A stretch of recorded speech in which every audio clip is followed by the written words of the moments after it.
Assalamualaikum warahmatullahi wabarakatuh. Perkenalkan, nama saya Sulistiana Putri dari kelas 96.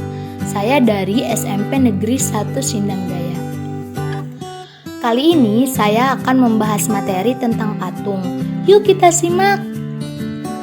Apa sih pengertian patung? Patung adalah benda 3 dimensi karya manusia yang diakui secara khusus sebagai suatu karya seni. Orang yang menciptakan patung disebut pematung. Tujuan penciptaan patung adalah untuk menghasilkan karya seni yang dapat bertahan selama mungkin. Adapun beberapa pendapat mengenai patung nih, antara lain 1. Dari Mike Susanto. Seni patung adalah sebuah tipe karya 3 dimensi yang bentuknya dibuat dengan metode subtraktif atau mengurangi bahan seperti memotong dan menata. Atau aditif, membuat model lebih dulu seperti mengecor atau mencetak. Yang kedua ada dari Sunarto dan Suroto. Menurut Sunarto dan Suroto, seni patung adalah semua karya dalam bentuk meruang. Dan yang ketiga, menurut Kamus Besar Bahasa Indonesia, patung adalah benda tiruan, bentuk manusia dan hewan yang cara pembuatannya dengan dipahat. Dan yang terakhir ada dari B.S. Myers. Seni patung adalah karya 3 dimensi yang tidak terikat pada latar belakang apapun atau bidang manapun pada suatu bangunan. Berdasarkan pembuatannya, seni patung ada 3 macam nih teman-teman. Apa aja sih? Nah, yang pertama ada patung sebagai fungsi personal. Karya seni patung diciptakan semata-mata untuk kepentingan personal atau pribadi. Sebagai ekspresi perasaan dan ungkapan pribadi termasuk tujuan religi atau sarana ibadah. Yang kedua, patung sebagai fungsi sosial. Patung diciptakan untuk memperingati suatu peristiwa yang bersejarah atau mengenang jasa seorang pahlawan besar dalam sebuah bangsa atau kelompok. Dalam catatan sejarah, misalnya patung untuk monumen. Dan yang ketiga, patung sebagai fungsi fisik.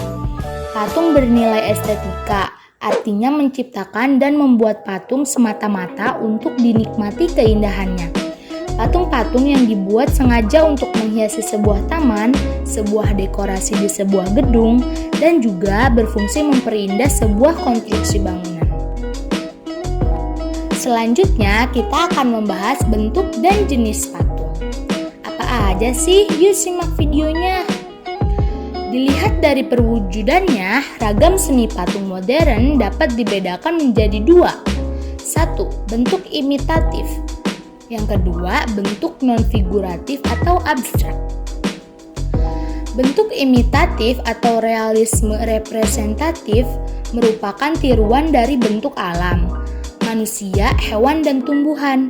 Perwujudannya berdasarkan fisioplastis atau bentuk fisik, baik anatomo proporsi, harmoni, dan kesatuan unity bentuk.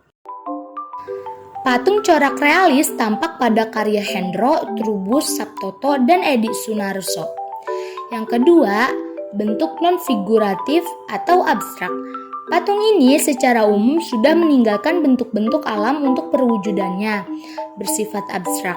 Patung yang tidak menampilkan bentuk yang umum dikenal seperti bentuk-bentuk yang ada di alam. Ia mengolah elemen-elemen rupa trimarta seperti garis, bidang, ruang, dan memperlakukan unsur-unsur rupa tersebut sebagaimana adanya dan tidak menggambarkan bentuk-bentuk alam. Adapun bahan dan alat dalam berkarya seni patung. Bahan seni patung dapat dibedakan menjadi 2, yaitu yang pertama bahan, ada bahan lunak, bahan sedang, bahan keras, bahan cor atau cetak, dan bahan-bahan lain yang ada di sekitar atau benda bekas lainnya, misalnya kertas. Dan yang kedua ada alat.